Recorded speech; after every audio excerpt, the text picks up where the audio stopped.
The snow fell like a curtain of silence, swallowing the mountain roads one flake at a time. A lone house sat on the edge of a frozen valley, its chimney coughing faint streams of smoke against the midnight sky. Inside, Mary Dalton tightened the blanket around her frail shoulders. She was 64, a housekeeper who had spent her whole life polishing other people's floors and wiping down their tables. Tonight, the old lodge she cared for was supposed to be empty, abandoned for the season until wealthy tourists returned in spring. But as the storm howled louder, headlights cut through the whiteness outside, one pair, then another, then a caravan of sleek black cars crawling up the mountain road, desperate and struggling through the blizzard. Mary stood frozen at the window, her heartbeat quickening. By the time the knocking came, heavy, frantic, almost shaking the door, she already knew her night was about to change. When she opened it, 15 figures staggered in, shivering and dusted white like statues carved from ice. Their coats screamed luxury, cashmere, mink, fur-lined wool, but their eyes told another story: fear, exhaustion, vulnerability. She recognized some faces instantly. Billionaire investors she had seen on the news, heirs of companies whose logos she'd polished in hotel lobbies, celebrities whose shoes she had once scrubbed scuff marks off the floor for. And now they stood before her, dripping snow and asking for warmth. "Police," one of them muttered, his voice trembling. "The storm took us off the road. We can't drive any further. Can we stay?"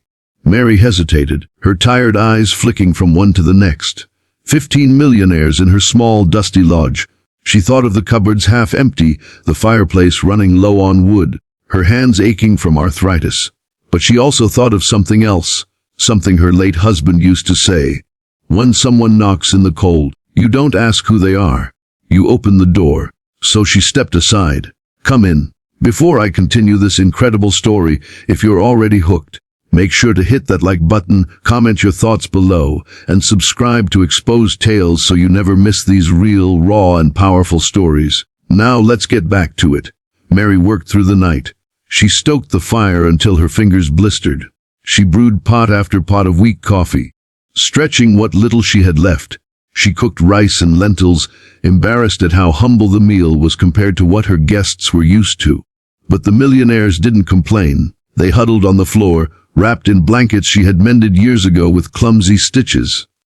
And for the first time, their titles, their fortunes, their reputations, none of it mattered. They were just people grateful for a roof, for food, for warmth.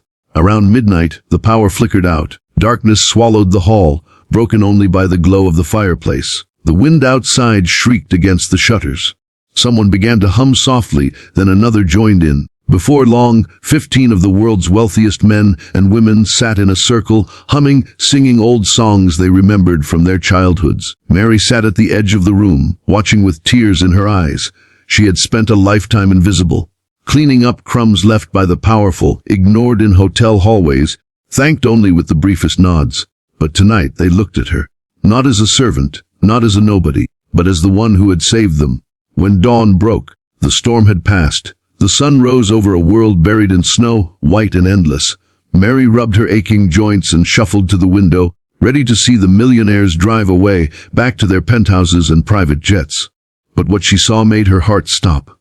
Down the mountain road, stretching as far as her eyes could see, were cars, dozens, scores. Sleek black SUVs, luxury sedans, limousines, not 15, 135. Each one belonging to a member of the millionaires' families, their associates, their bodyguards, their drivers. They had all come at first light, desperate to find the ones who had been trapped overnight. When the lodge door opened, the wealthy stepped outside. But they didn't climb into their cars immediately. Instead, they gathered around Mary. A man she recognized as the CEO of a global company took her trembling hand and pressed it in his. "You didn't just give us shelter. You gave us dignity. We'll never forget this." Another, a woman draped in pearls even over her winter coat, added softly, "The world will hear about what you did." Mary shook her head. "I didn't do anything special. I just opened the door."